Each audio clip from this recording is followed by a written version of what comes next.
Voilà, deuxième partie de notre rencontre, un petit morceau du Bahir. Et comme on avait commencé à faire les lettres, donc j'aurais pu continuer sur la partie des ténèbres, derrière la lumière, derrière les ténèbres, et je pense qu'il faudra le refaire. Je pourrais aussi reprendre quelques enseignements de Rabbi Nehunya Ben Akana, qui est l'auteur du Bahir, euh, parce que bon, ce livre nous ouvre plein de portes. Pour l'instant, on n'est que dans les introductions, hein. Alors là, pour le guillemet, donc vous avez dans mes sites pas mal de choses, hein, sur les lettres, sur les guillemets, et vous allez voir quelque chose là qui est encore tout à fait nouveau. Je regarderai un petit peu, moi, tout ce qui a été fait pour réaménager, puisque l'objectif serait aussi d'avoir un module qu'on appellerait éventuellement la voie des lettres. Je préfère séparer le module de la voie des lettres de l'arbre de vie, même si les deux vont se rejoindre dans cet Sira en tout cas, qu'on appelle les 32 voies de la sagesse, hein. Mais je vais reprendre simplement la Mishnah, donc le chapitre 19, pour ceux qui ont le titre en français, et, et je vais le prendre en hébreu, euh, pour essayer d'en sortir quelque chose de différent de ce que vous avez en traduction. Lama Gimel Shelishit. La question, bon, pourquoi le Gimel est en troisième position? Si vous posez la question comme ça en français, A, B, C, est-ce que cette question viendrait, pourquoi le C vient en troisième position? Vous voyez, ça veut dire que si on est en troisième position, c'est qu'il y a quelque chose de particulier. La question, pourquoi c'est à la troisième place? Troisième position par rapport aux lettres, Aleph, Bet, Gimel. Alors, j'aime bien parce que la réponse est dit, si on est des trucs comme ça, ben, Mifne, She'ir, Shloshit. Mais parce qu'elle est à la troisième place. Alors, de quoi il parle? C'est quoi la question? Pourquoi c'est la troisième place? Parce qu'elle est dans la troisième place. Donc, alors, vous comprenez que par là, il y a deux niveaux de troisième place. Il y a troisième place au niveau des lettres, Aleph, Bet, Gimel, mais troisième place au niveau des séphirotes, parce qu'elle est à la troisième place des séphirotes. Parce qu'on avait vu que le Aleph c'était dans Keter, le Bet était dans Chochma. Quand je parle de cette présentation, il y a d'autres présentations, hein. Quand on parle des canaux, par exemple, c'est autre chose, hein. Là, je parle des 10 séphirotes. Donc ça veut dire que je dois tout de suite comprendre que ce guimel-là est en relation avec la bina. La bina qui est aussi dans le cadre de ce qu'on appelle les parsufim, les visages de Ima, la mère. Chochma, c'était Abba, le père. Alors, qu'est-ce qu'on apprend de plus avec ça? Alors, ça vient nous enseigner Léodia chez ou Gomel Chassadim. Comme c'est la troisième place, qui est dans la Bina. Eh ben, Bina, c'est quoi? Bina, c'est la mère. Elle est dans ce qu'on appelle la nourriture qu'elle va donner à l'enfant, qui va venir dans les séphirotes inférieures. Je vous montrerai tout à l'heure, si j'arrive à vous faire un partage d'écran, l'arbre de vie pour décortiquer un peu cet enseignement. C'est-à-dire que la première notion, c'est et pourtant on est sur le côté gauche, hein, mais quoi qu'il en soit, c'est la mère. Donc elle alimente de bonté, quoi, de chassadim. Or, chesed est à droite. On va le voir tout à l'heure dans l'ordre des séphirotes, hein, tout ce qui est à droite est de l'ordre des chassadim, et tout ce qui est à gauche est de l'ordre des gvurot, de la rigueur ou de la justice. Mais comme c'est très haut, c'est quand même du chassadim. Mais ce chesed qu'elle va dispenser vient de Chochma. Chochma qui va lui donner, ce qu'on avait vu déjà la dernière fois, Chochma, il y a aussi le nom divin qu'il y a dans chacune de ces séphirotes, je ne vais pas rentrer là-dedans, mais en tout cas, si on étudie en profondeur, ben, il faut connaître les noms divins qu'il y a là-dedans. Je vous dis, on verra, parce que le nom divin qu'il y a dans la Chochma, c'est Ya. Et c'est les deux premières lettres du nom divin, Yud He, après Vav E. Vav E, c'est en bas. Et le E va être transmis à la Bina. Donc, on a ici quelque chose qui est de l'ordre de presque on pourrait dire, parce que c'est marqué comme ça dans la Kabbale, de l'allaitement, de donner du bien à autrui.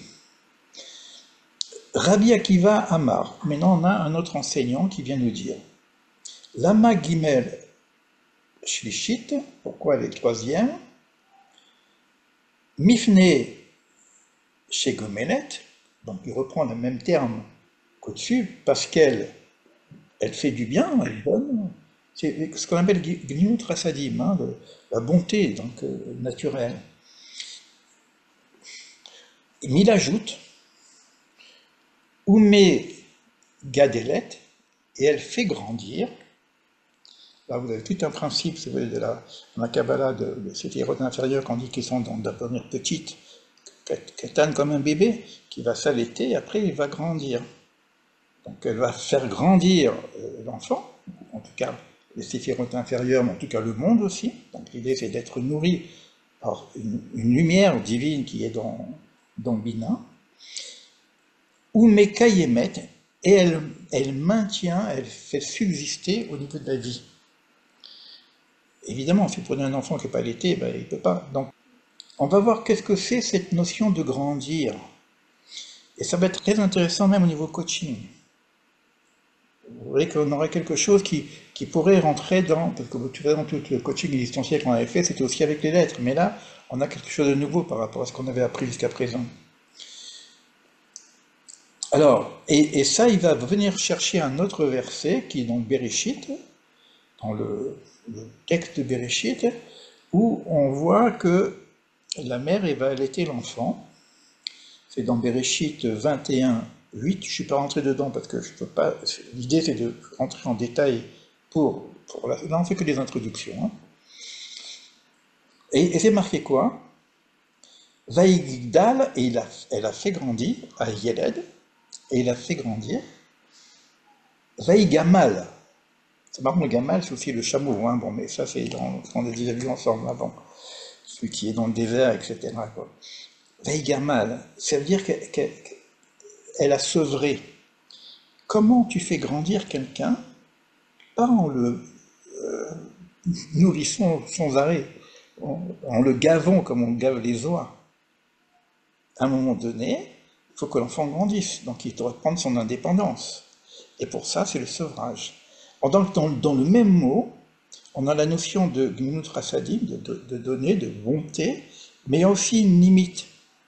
Alors la question va se poser pour nous, c'est où la mère trouve cette limite. D'accord? Parce que normalement les limites, c'est je vais le montrer tout à l'heure avec le séphirote, elles viennent de l'énergie inverse, contraire, pas contraire, mais le chesed, c'est la bonté, c'est le don, le soi, etc. Mais si tu donnes tout, tu disparais. Quand même donner tout, tu peux étouffer quelqu'un. Ce qu'on appellerait dans la mise en scène, c'est on en a parlé, l'amour nourrifié peut aussi être encombrant. D'accord? Donc on a besoin d'une structure pour donner certaines limites. Donc c'est un cadre. Et on va le trouver sur la gauche, on va le trouver dans la mer. Donc la question va se poser aussi, d'où vient cette notion de restriction, de limite, et c'est le sevrage. Amarlo, donc, il lui dit, ou débarraille, c'est ces paroles, qui ou godel ve gomel, c'est il fait grandir et il sèvre. Il sèvre le chesed. Alors après tout ça, là c'est déjà des termes, des mots qui sont un peu difficiles, mais on va peut-être le comprendre en regardant la structure séphirotique. Les shrino, imo. Il y aurait donc la shrina avec lui. La shrina, elle est où la shrina? Elle est normalement tout en bas. Alors comment ça fonctionne si tu veux? Parce que l'idée finale, c'est la réalisation de l'être humain qui va grandir et qui va prendre une certaine indépendance et qui va construire le monde. C'est dans la malchoute. Donc, par ce fait-là, alors il faut imaginer aussi que même une mère qui nourrit son enfant, et après une mère qui sèvre aussi l'enfant, il y a une notion de shrina, parce que bah, c'est la vie. C'est la vie, tout simplement. La shrina, c'est la présence divine. Donc c'est aussi masculin-féminin, parce que l'enfant, il reçoit. Dans ce cas-là, il est dans l'ordre du féminin, et la maman, elle donne, elle est dans l'ordre du masculin. Donc on a cette réalisation masculin-féminin, qui fait que la shrina est présente. C'est le shirashrim aussi. Hein. Là, c'est dans le cadre de Ima avec l'enfant. L'enfant, c'est tous les séphirotes inférieurs qu'on retrouvera plus tard.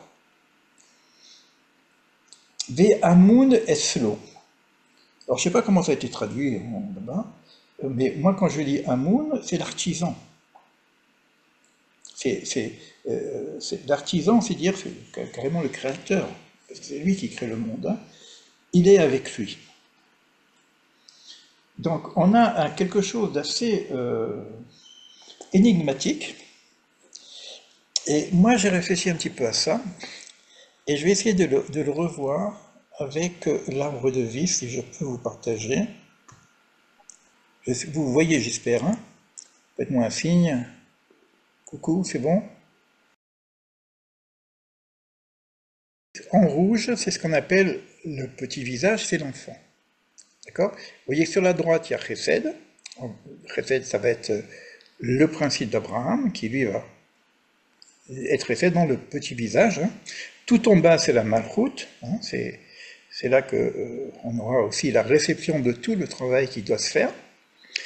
Et au-dessus, donc là, j'ai pris cette image parce que c'est plus facile à voir. Au-dessus, donc vous avez à droite la Chorma, tout ce qui est à droite, c'est Chesed, et tout ce qui est à gauche, c'est plutôt Gvura, plutôt limite. Là, on a parlé du sevrage, et on peut parler aussi de la justice. Si vous vous rappelez qu'on a travaillé sur les lettres, on a commencé donc avec le bet ici, après on a été dans Guimel sur la Bina à gauche, et après on a été sur la porte Chesed, Dalet, la quatrième porte. On verra la prochaine fois quand on étudiera le Dalek. Et là où moi on a été étonné parce qu'on avait ouvert le jardin des grenades, on avait vu qu'il faut que la porte soit ouverte pour pouvoir se développer, se réaliser, etc. Si la porte est fermée, bah... Et si je continue normalement le rayonnage, donc vous avez un rayon jaune comme ça, de Chesed, on doit aller tout de suite à Gevura, qui est la justice, qui est la limite, qui est le djinn, etc. Et le texte nous disait non, n'allez pas directement dans Gevura, passez par Tiferet, passez par le cœur. Et le cœur, c'est l'harmonique entre l'amour et la justice. On nous propose, en tout cas c'est Cordovero, hein, dans son Jardin des Grenades, et moi ça a été une révolution dans ma tête, j'ai dit, on ne suit pas l'ordre. Pourquoi? Parce que passer de l'amour à la justice, et en se tendant les bras comme ça, c'est presque incompatible l'un l'autre. Alors je vais passer par le centre, qui est Tiferet. Et la question que je me posais, c'est au niveau de ma conscience, comment, dans ma conscience qui est le besoin de donner ou le besoin de recevoir, on est toujours là-dedans, comment j'intègre le besoin de recevoir et comment j'intègre le besoin de donner et comment j'intègre les limites aussi dans le besoin de donner ou la notion de justice. Comment j'intègre ça si je ne vais pas voir Gevura, qui est la base du dîn de la justice, qui est représenté par Isaac. Il n'y a pas beaucoup de choses là-dessus. Alors, moi j'ai appris quelque chose qui m'a aussi étonné, je vous partage dans cette semaine, c'est que la notion de création, elle est basée sur le désir de recevoir. Le bébé, il a besoin de recevoir. L'homme, il a besoin de recevoir. La femme, elle a besoin de recevoir. Et le chidouche, c'est-à-dire la nouveauté qu'il y a de la création, c'est ce besoin de recevoir qui est basé sur l'humanité. Le créateur, lui, il est que dans le don, l'émanation. Et donc il crée une structure pour recevoir sa lumière. Donc il crée un manque pour qu'il y ait un besoin. D'accord? Et si je regarde Maslow, donc vous voyez, on commence déjà à travailler sur Maslow. Maslow, vous avez tous les différents niveaux de besoins de l'humanité, de l'être humain au niveau existentiel.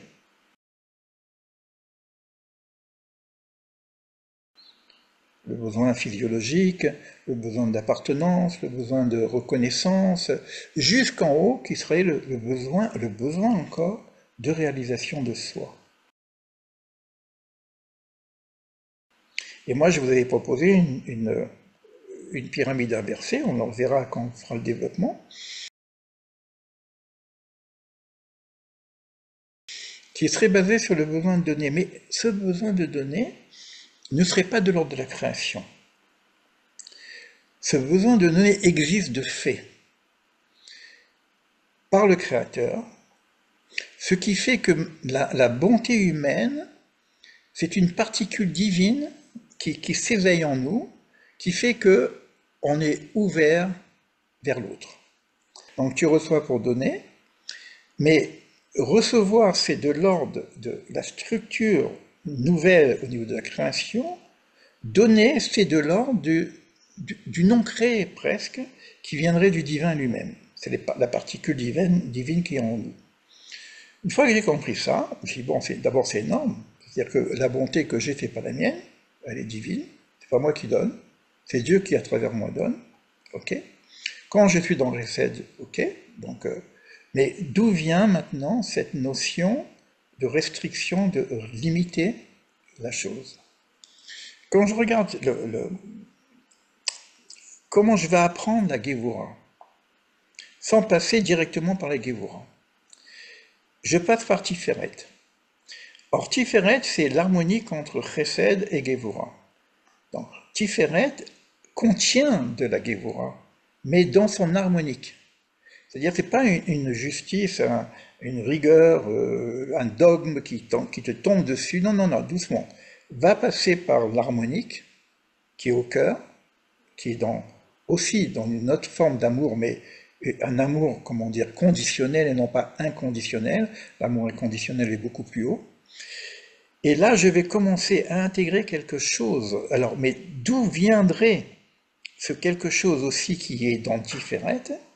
Et c'est à ce moment-là que je vois la relation entre Bina et Chesed. Parce que Bina et Chesed vont être reliés. Et je comprends que, puisque Bina est sur le côté gauche, mais c'est quand même la mère, par la notion du sevrage, de donner des limites dans ce qu'elle donne, elle va apporter au Chesed déjà un élément de limite. Donc tout ça, ça va être expliqué d'une façon beaucoup plus détaillée, plus construite, même au niveau des exercices. Et que je vais aussi tirer de Tiferet cette partie-là qui est encore beaucoup plus existentielle. On pourrait dire qu'en haut c'est l'essentiel et en bas c'est beaucoup plus existentiel. Et le monde est organisé selon les mesures. Le monde, il est duel, donc on est là. Et une fois que j'ai intégré ça, je peux aller maintenant comprendre la Gévoura, c'est-à-dire la justice divine. C'est pas un truc qui me tombe sur la tête comme une loi qui pourrait m'étouffer à la limite.